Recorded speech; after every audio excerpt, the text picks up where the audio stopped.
Hey everyone, welcome to another episode of Crypto Chats. So I know last week I promised that this week would be a really special episode with something really cool, and that actually was rescheduled, which is unfortunate, but that's okay because it is still coming, so do not fret. I'm not going to give away too much about what I had planned because it's really neat and I want everyone to be excited about it and surprised. So instead of talking about that anymore, we're going to jump into this week's scripted.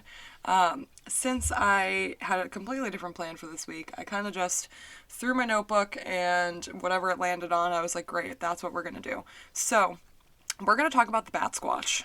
The Batsquatch is super interesting to me because I love bats. I think they're very cool. They're a very unique animal that we have on this planet, and I just really like them. They're super cute and just very helpful, and I appreciate them. And then, I love a good Sasquatch. I think we all know that about me at this point.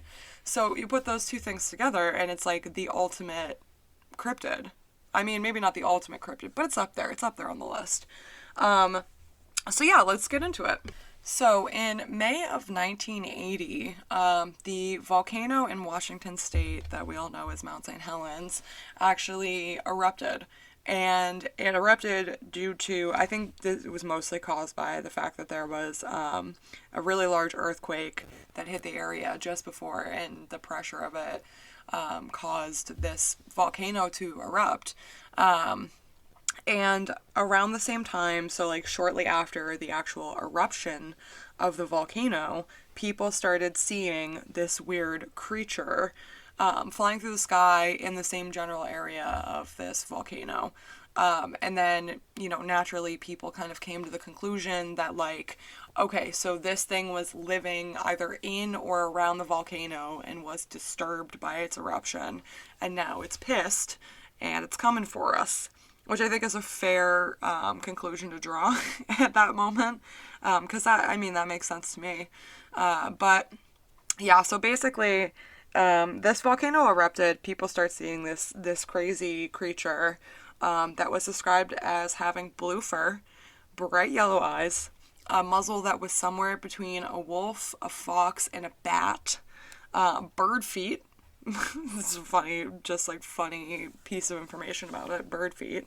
And then bat-like wings that were, leathery looking, with a wingspan of about 50 feet, and stood at about 9 feet tall. So that's a big boy. That's big bird level large. I don't know if Big Bird's wingspan was 50 feet, but that's a big boy. And good for him though, because that's pretty cool. One of the things that people started to report when they were having these encounters with this creature was that it was affecting their vehicles. What's interesting to me about that is that around this time, Mothman was kind of gaining its popularity and becoming a little bit more of a big deal.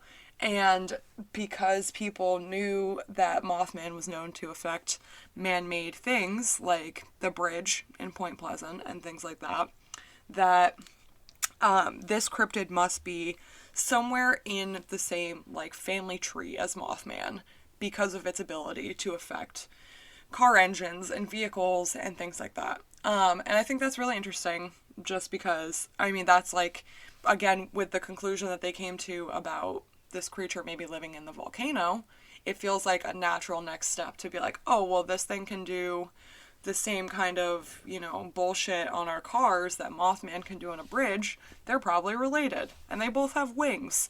That makes sense to me. It's like, I feel like a pretty logical conclusion to come to. Obviously, there's a lot of differences, but still, I think it kind of tracks a little bit. I really wanted to, like, touch on the whole theory that the Batsquatch was kind of like laying dormant or in hibernation around the volcano for, however long, like hundreds of years maybe. I don't know. I don't know how old he is.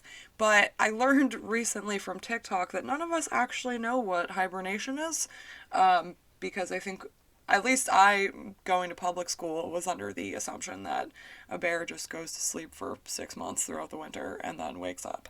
And I learned recently that that's not what that is. So I really wanted to like maybe have that be the reason why the Batsquatch just popped up in the 1980s and then just like kind of disappeared for a little bit. Like I was like, oh well, maybe he just sleeps for 6 years at a time. But since TikTok has shown us all the light about what hibernation actually is, I don't think that that's really what happened. I do think it is still possible that this creature was laying dormant in maybe in this volcano or like around it. You know, that's not totally like unheard of. There's like some species of sharks and octopus that live inside of underwater volcanoes, which is super cool to me. And it's so doesn't feel totally unrealistic for me to say that maybe this creature just like lived in the volcano and then, you know, it erupted and he was like all pissed and flew away and took his anger out on the townsfolk. That makes sense to me.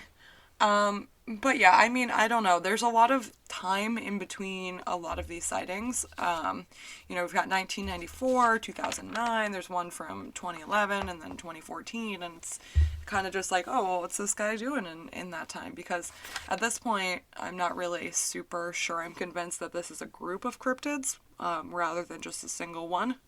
So, I don't know. Let's jump into the sightings because I know that I'm probably getting kind of hard to follow right now. So, we're going to start with the earliest sighting.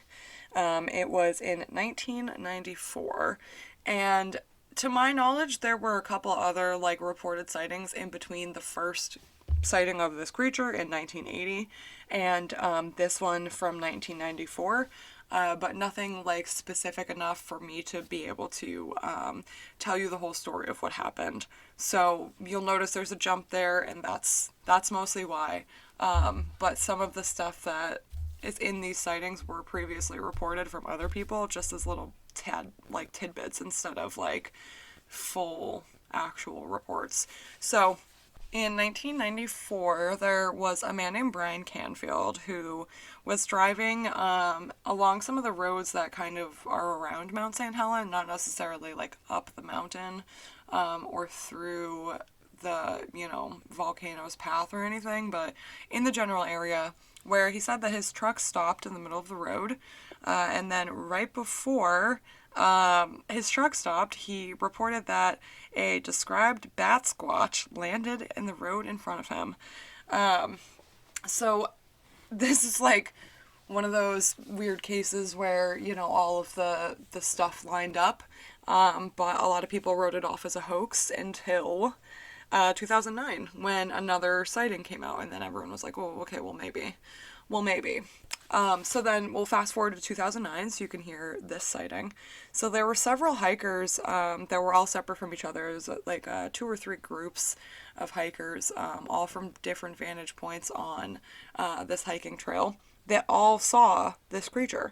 If I remember correctly, it was like there were like 7 or 8 of them in total that saw this creature, and they all saw it separately and all described it in the exact same way.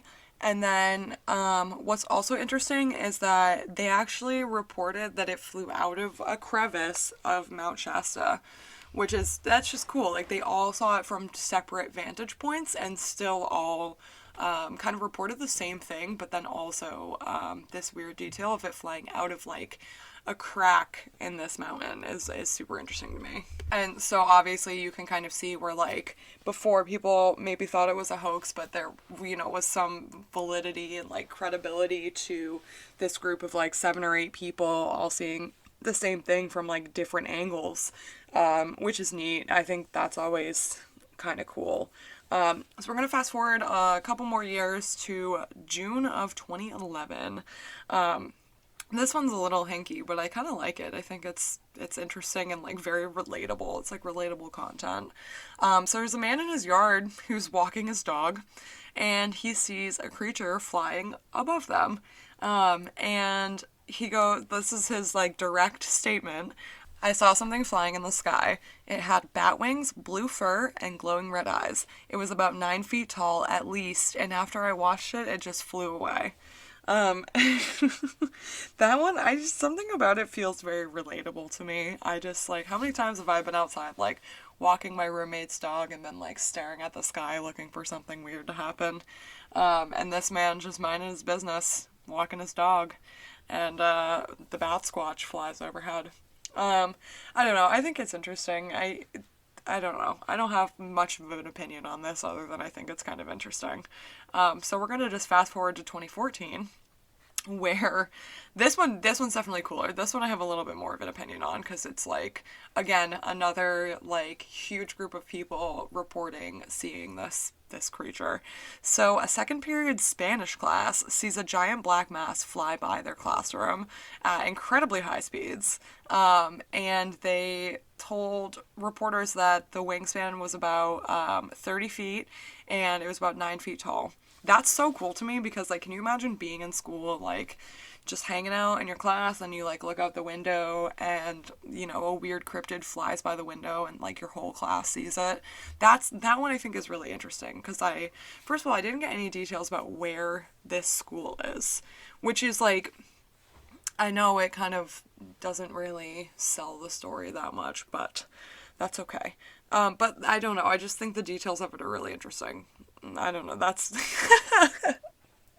that's what I got for you guys on that. It's interesting. That's all I can form for an opinion.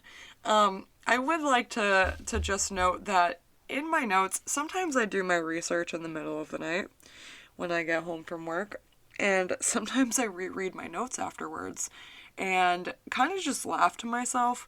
And in this one, I wrote, Steve Buscemi created Batsquatch in Spy Kids 2. So you can kind of see where my brain was at there. But, I mean, I don't know, maybe he did. I can't remember all of the weird, crazy creatures that he made in that movie. But I don't think it's totally unrealistic to say that he maybe made a Batsquatch. Just saying. Yeah, I mean, I am sold on the existence of the Batsquatch. I think it's cool. I think it's neat. I still don't know if I'm sold on it being an entire, like, family or, like, species of Batsquatch. But I am definitely sold on at least the existence of it. I would love to hear from you guys, though. Do you think that Steve Buscemi created this, or do you think that it lived in the volcano? Definitely hit me up. Let me know, because I would love to hear anyone else's opinions. And also, like, I think the Batsquatch is super interesting, so if you guys have any more information or sightings or anything, definitely hit me up, because I live for this. Yeah, so next week I'm going to be bringing you guys something super cool again. I'm not going to promise my special episode because I don't know if it's going to be next week or the week after. So you're going to have to just hold tight on that one. And yeah, so I will see you guys next week. Thank you so much for listening, and I hope you have a great week. Bye!